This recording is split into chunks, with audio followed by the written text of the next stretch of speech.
Hello there, dear friends, and welcome once again to the Relaxed Fantasy Review.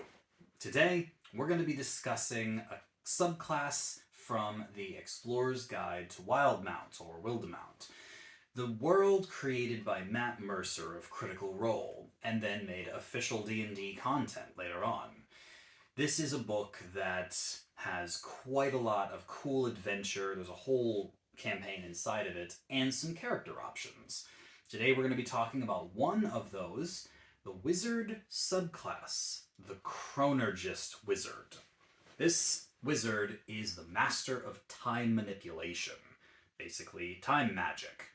And their Chronurgy spells are quite interesting. There's a lot of extra spells that come in this book, Dunamancy spells. We're not going to be discussing those today. Those spells will probably be covered in a different video. Today we're covering just the subclass itself, the Chronurgist Wizard, and the features it gets when compared to other wizards in the game.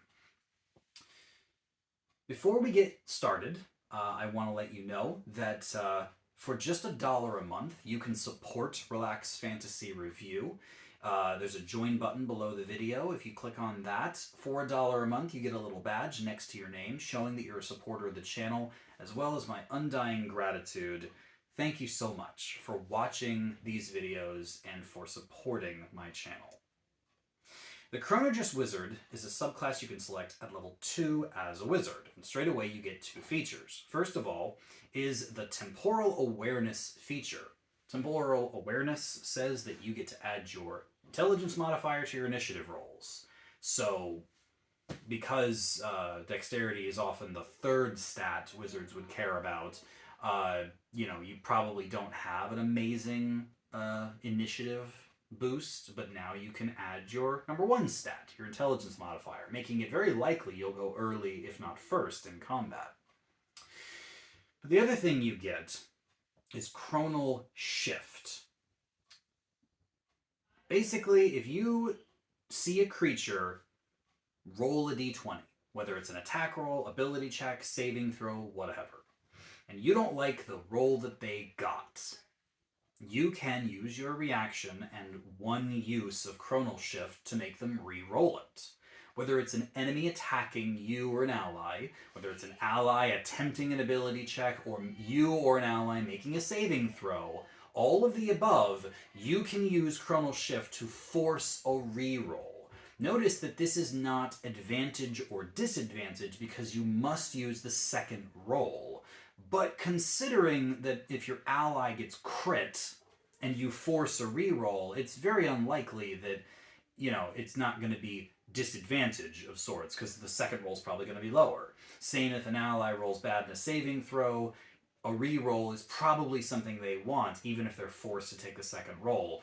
So you can tweak it to make sure that you're getting the best out of it. And you can do this twice per long rest. And yeah, on-hand rerolls is very similar to the Diviner Wizard, the Divination Wizard, using their Portent power to replace dice. It's just that it's not that powerful. It's just on-demand rerolls, which are still very good. I'm giving both of these powers, Temporal Awareness and Chronal Shift, 9 out of 10. Then at level 6, you get Momentary Stasis. This is a thing that you can use intelligence modifier times per day, so 3 to 5 times, and you force a creature to make a Constitution save. When you do, they become frozen in time. Effectively, they can't take actions, and movement speed goes to 0, and they get stuck. They stay stuck until the end of your next turn. They also become unstuck if they take damage. So it's effectively just a little battlefield control thing you can do to stop a powerful enemy while you fight his friends or whatever. It's okay. Personally, I think that intelligence modifier times is a fair amount, and the ability is just a little lackluster. I would like it if you could damage the creature and it wouldn't break, or maybe they'd repeat the save, but instead, if you attack them, they just break out instantly. In any case, not a terrible ability, not the best. I'm calling 7 out of 10 for this one. Then at level 10, things get a little insane. Because you get the Arcane Advanced power. What this does is it allows you to, once per rest, create a bead out of a spell. You cast the spell and spend your spell slot, and instead of the spell taking effect, it converges into this tiny little bead. The bead lasts for an hour and can be any spell of 4th level or lower. So, your fireballs, your lightning bolts, your counterspells, your flies, your hastes, your polymorphs, in theory. All of these can be shrunk into a bead and then handed to another creature. And then any creature can activate that bead within the next hour, and they cast the spell instead of you. It uses your stats, so your modifiers, but it uses their concentration. And the reason that this power is so broken is because what it does is it allows you to hand off a spell that you really want to concentrate on, say, maybe Sickening Radiance, while you drop a Wall of Force, and then your familiar drops Sickening Radiance, or the fighter or the rogue does. And it doesn't take another spellcaster. It just takes you casting 2 spells, and one of them's in a bead. It doubles the number of spells on your spell list that can be concentrated on at any given time, and that is stupidly powerful. There's so many ways you can combo this, and it's just insane. If I didn't have a specific plan in mind, I'd probably just be handing off a haste or a fireball or a counterspell or a polymorph, some of the spells I listed earlier, off to someone who isn't a caster. Like I said, your familiar or your fighter or something like that. But this power is so good, and it deserves the 10 out of 10. It deserves higher than that, to be honest. And this is one of the reasons why people love the Chronurgy so much, because it just overrules the concentration rule. Finally, at level 14, you get Convergent Future. Interestingly, this particular ability doesn't have a limit to how often it can be used. Well, not exactly. Basically, when you see a creature making a d20 roll, attack, ability, or save, you can use your reaction to make that save or check or whatever a success or a failure. One above or one below, whatever you need to succeed or fail. So it is a guaranteed hit or miss, or pass or fail, or whatever. This allows you to use your sucker save effects as long as the creature doesn't have any legendary resistances, because that's not a roll, that's just a power that creatures can use to resist things automatically. But if a creature doesn't have legendary resistance, this means that you can force a creature to fail a save against whatever spell you want to throw at it. Or if you have an ally who's going to die if they take a hit or fail a saving throw, then you can make them pass no matter what. The only downside to this is that when you do this, you gain a level of exhaustion. Exhaustion is a very taxing mechanic. 1 level gives you disadvantage on your ability checks. That's not too bad, but then very quickly it starts to get worse as you get less speed, less hit points, disadvantage on attacks and saves, and eventually, if you get 6 levels of exhaustion, just death. You just die immediately. So it's not something you can do all the time.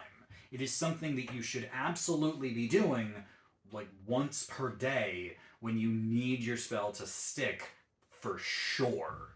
And then, when you take a long rest, you lose a level of exhaustion. So if you do it once per day, that's fine. They could have just made this power a once per day thing and it would have been okay. But I guess in a very, very urgent situation where you have to use it 2 or 3 times and just take the exhaustion, fine. The exhaustion also specifically states that you can't use a feature like Greater Restoration or Heal to get rid of the exhaustion. It must be cured through a long rest and nothing else. So you can't, cheese your way around it. But this makes Chronal Shift look silly. I mean, you still should use Chronal Shift more often. You get 2 of those per day for nothing. But Convergent Future a guaranteed success or fail. Even the Divination Wizard would struggle with that one, because they can replace dice rolls. This is just you succeed, you fail, whichever one you want. That's nuts. Even at high levels of play, that is insanely powerful and also a 10 out of 10 feature. The Chronurgy Wizard paints an interesting picture. Messing with time, messing with fate, messing with the dice, messing with the laws of D&D itself, including concentration. They are very powerful. Their last two features, messing with concentration and automatically forcing successes and fails, are solid 10 out of 10s, but they come online at level 10 and 14. The first 10 levels of the career, you're dealing with still powerful abilities. Better initiative, forcing re-rolls a couple times per long rest. Good stuff, for sure. And I give the Chronurgy a 9 out of 10 overall. But I don't think they're stupid broken until they hit level 10, and then a little more so at level 14. The first half of the game, they're just a powerful wizard. A nice ability and all the special spells that come with Dunamancy if you want to use them. But wizards are just powerful in general, and adding a little bit of extra power to their dice manipulation, solid pick. And I think that the Chronurgy Wizard is incredibly potent, and is well worth a try, especially if you're going to play in a high-level game. This has been the Relaxed Fantasy Review. If you enjoyed the video, please like and subscribe down below. Have a look for that join button down there, and keep your eyes peeled for more subclass reviews coming down the line soon. Have a good one, my friends.